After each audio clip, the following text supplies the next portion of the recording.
La vulnerabilità della Francia non è diversa da quella italiana e per combattere il terrorismo l'attività di intelligence diventa in questo momento l'unica via per garantire la sicurezza. Certamente questo non è un fatto che possa essere ritenuto di carattere isolato, dobbiamo riflettere sull'accadimento, un fatto che certamente può essere anche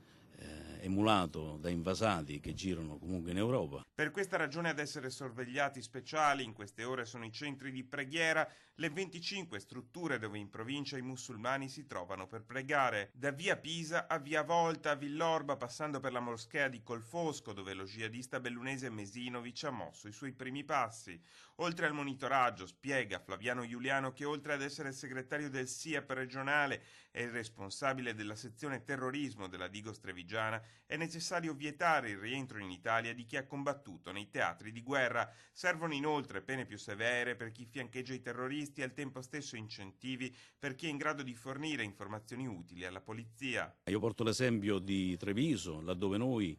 monitoriamo in modo costante i siti di interesse e anche i centri di aggregazione islamica, tra l'altro con i quali, con i responsabili intratteniamo dei buonissimi rapporti. Nella Marca trevigiana i fedeli di Allah sono circa 60.000, un numero consistente, decisamente difficile da analizzare e scandagliare anche per i poliziotti esperti. Del resto, sottolineava già ieri al termine del vertice ordine e sicurezza provinciale il prefetto Maria Augusta Marrosu, scongiurare attacchi da parte di qualche testa calda, magari addirittura lontana dalle associazioni di preghiera, è un'operazione davvero complessa.